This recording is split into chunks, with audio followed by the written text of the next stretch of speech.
This is why you start and don't continue or even finish that which you have started. Hi, my name is Mrs. 𝗟𝗏𝗦𝗃𝗧𝗏. I welcome you into another episode of Life Unscripted.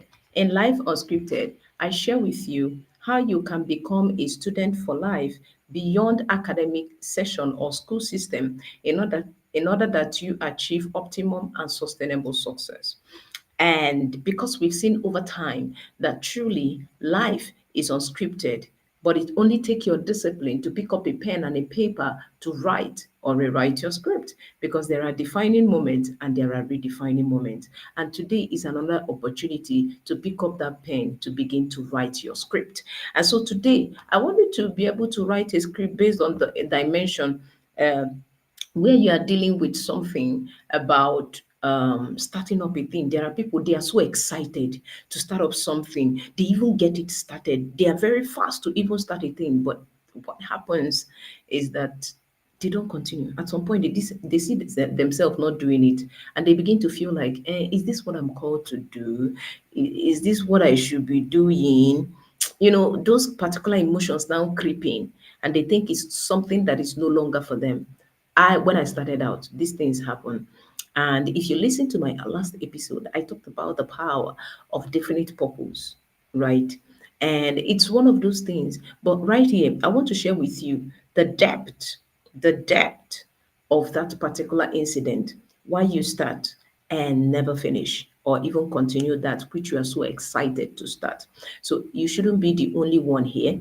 And don't forget, if it's your first time on my YouTube channel, hit the subscribe button and the notification bell. If it's your first time on Facebook, hit the follow button.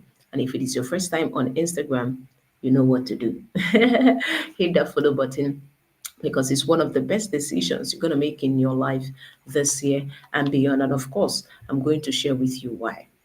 Right?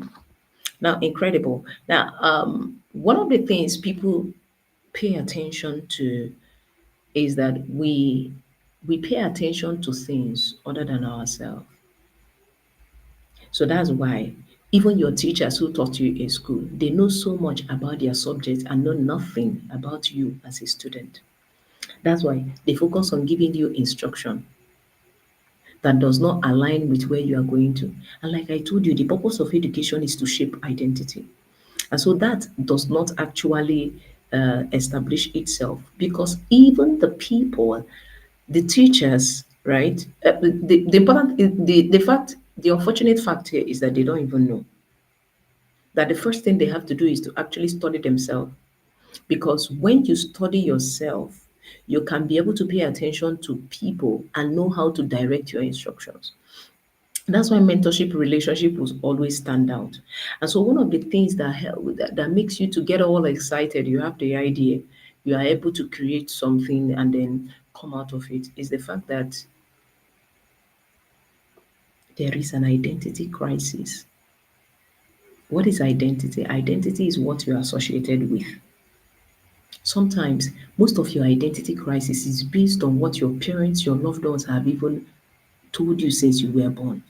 They tell you you're going to be a fellow, you're not serious with your life. You are this thing, you are that, you are that. So you're excited to be able to come into a new development. Oh, I can do this thing. But at the same time, those particular words that have formed your belief system begin to counter it. And that's why we need to start studying why resistance come when you start a thing. And it is in that resistance that prove if you are going to do that thing. That's the beauty of resistance. It happened to Moses, right? He even wanted to run away, but because he's sent, he will still go there. It happened to Jonah. The belief, the words that was inside, I don't think I can do this. That's what happened to Jonah. I don't think I can do this, I can do that.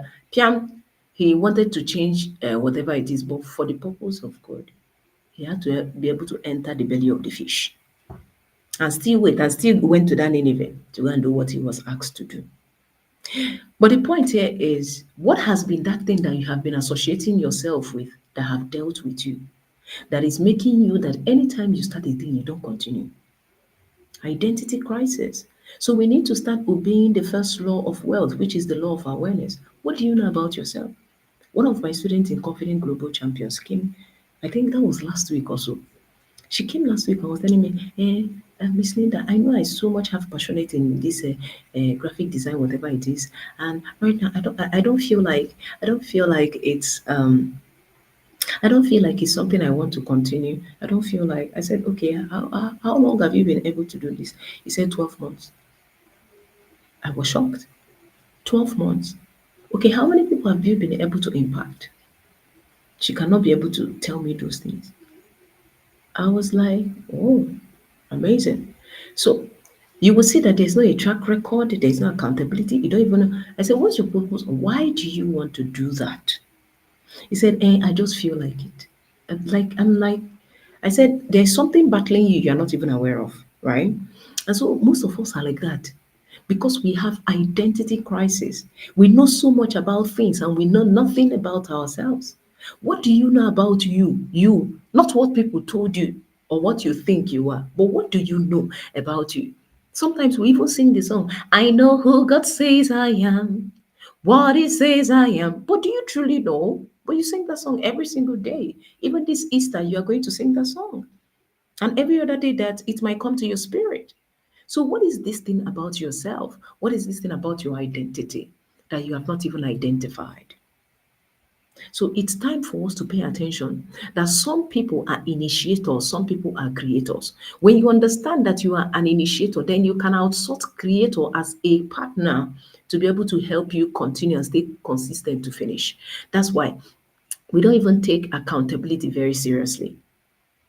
So when you understand from a place of identity, I know I can create anything that I want to do, and I know I can finish anything because I am called. This is who I am. And most of the time, if we are asked, who are you? You begin to tell them what you do instead of who you are. Then I am an edupreneur. I am the founder of this. And you associate the things you do with who you are. But that's not it. Who are you? I am that energy room, the fuel that capacitates people to actually live their dreams. They never get tired. Anyone that comes in contact with me, one thing I've realized, and their feedback as well, is to be able to attest the fact that I give them the energy to not stop. I give them the energy to go back. I fuel them again. I give them that drive to know that there is a reason for them to continue. And so that's why anybody that comes in contact with me will always want to stay around because anytime they are feeling like I have a lot of my students do that, it looks like they depend on me to actually want to continue that which they have started. So I expand their ideas, I expand their brain, and I captivate them that if you do not do this, this is what is going to happen to you. And you see them, they begin to do marvelous things. So who is that one person that can stay accountable by you knowing where you are and who you are? It's a question you need to start asking. So that's why a lot of people have New Year resolution, but before 14th of February, they don't even know where they left it. They didn't even write it down. They just did those things based on their main emotions. And emotions are very temporal emotional attachment. They're just temporal attachment to a thing per time. What sustains it is your definite purpose and the knowing of who you are. So your belief system is a very strong thing that you have accepted that this is true about you, and that is what drives you to actually take action, and that is what keeps you, and your why keeps you there to keep taking action till you build your convictions. And now you know, and there's a confidence.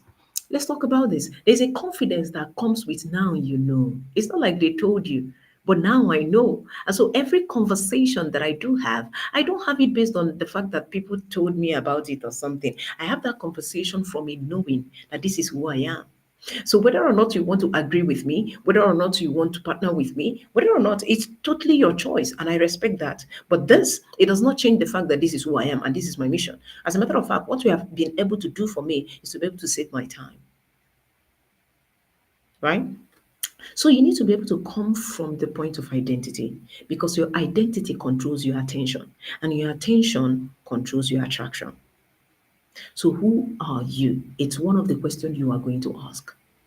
And if you struggle to answer that question, I will first of all engage you in a clarity session. When you indicate your interest to becoming a confident global champion, type in CGC in the comment section. Yes, that's the way to start. That's why it is the first thing that we do before you even be part of our community. So the first thing we do is clarity session. We want to know who you are. We want to be able to relate with you from a point of identity, because the essence of education is to actually to shape that identity. And the education that we do to help you become a confident global champion demands that we identify who you are first so that we know what to shape. So if you pay attention to this, you will see that what we do here is beyond what people think that it is not happening, it's not doing that. And that's why I am into edupreneurship, right? I am into edupreneurship to educate people activating their entrepreneurship mindset in order that they can live their dreams. And that's why I become that bridge that captivates. I become that bridge and the energy force that fuels the difference between you not identifying and then the shaping into you becoming, and that will help you do exploits. So if you want to have a personal conversation with me, feel free. I mean, you love yourself enough to want to do it. It's time for us to study who we are for who we are, not for what people said we are. Even most times then, there was one of my auntie, 3 consecutive things happened significantly. She now able to tell me that I have to struggle for a lot of things before I get things done or get luck in my life, that I'm not a lucky child. I carried that thing for years and it affected my disposition and the way I do things. But the moment I began to study who am I really, regardless of what people think, who am I really, I searched the word of God. I was now able to find out that I am light and salt. It means people need me to see. And then they need to stay to be able to stay thirsty. So the world is not going to be tasty till I add my ingredients. So what about you? What do you know about yourself? What do you call yourself? If you come into my personal DM, I'm going to share a particular special package for you that will help you go through this journey of understanding self. Because the one basic achievement, the one basic action or practice that helps you to achieve anything in life is first awareness. Awareness, self awareness. So when you come into consciousness of who you are, it will streamline the associations that you keep. So identity crisis is the major reasons that people start a thing and don't continue. So go and identify who you are. If you need my help, of course, I'm always there. You click the link in the description of my channel if you're watching on YouTube, or click the link on my bio if you're watching on Facebook as well as Instagram. All right. So go ahead now and take that bold step. There is a lot about you don't know, and you know a lot about your work, your company, your everything, but you don't know how to deliver at your peak because you know nothing about yourself. So whatever they say, whatever you become a slave to societal opinions and social media influence because you know nothing about yourself. And this is the time to go back to self so that everything that you do, you will find expression instead of impression, impressing people for the purpose of what they are going to do and engaging in eye service. And over time, you see that when you do those things, you will start something and you will never finish it. I hope this makes a lot of sense to you. And you shouldn't be the only one here. If you know someone that always start a thing and don't finish, right? You need to tag them here. If you know you are the person that doesn't stay consistent in a thing, you need to tag them here. Or you engage a conversation with someone who is going to hold you accountable. This thing is very, very important. If you study successful people, you see that they have all these attributes, and they always successful people start with identity. You need to be able to start from a point of identity. There is something that is those things you call mental health is lack of self-awareness. I'm telling you the truth. So you have collected a lot of negative energy, belief system that does not even align with who you truly are because you are not even paying attention to who you are. So this is the time for you to sit down in this Easter. In this Easter period, Easter is a rebirth, is resurrection. You want to start from a point of self. Those reflections you have done during the Lenten season and those things you have been able to engage in this Holy Week, what do you birth? It is time. This is what you are meant to be celebrating this Easter. The key point of self awareness, knowing quite well the power that is invested in you as a creative being, because it is because God created creators that on the 7th day He went to rest. So if he did not create you as a creator in his own image to continue creating, he wouldn't go and rest. He will keep creating. And that's why the second time Jesus came as a son, as a child, one of the first things he did was that he started learning. After learning, he started building disciples because he knew that when he dies and leaves, that he needs people to continue the journey. So, see, these things are not far-fetched. There are some things in the Word of God that because you read your Bible and don't study the Word, you know nothing about yourself. When you, like I told you, you are singing, I know who God says I am, what He says I am. You need to really practice it for you to be able to understand. So understand this, and we're able to take it to a whole new level. Of course, one particular episode is not enough for me to brood on this particular idea. And I hope to see you on the inside and can't wait to be able to share your testimony to the world. I still remain your friend, and you're going to get 𝗟𝗃𝗦𝗧𝗏, founder of the Confident Global Champions Network, Mrs. 𝗟𝗏𝗃𝗧𝗏. And until I see you again in the next episode of Life Unscripted, don't forget that it's time to write your script, all right? To live a life you are proud of and not the one people recommend. Bye for now.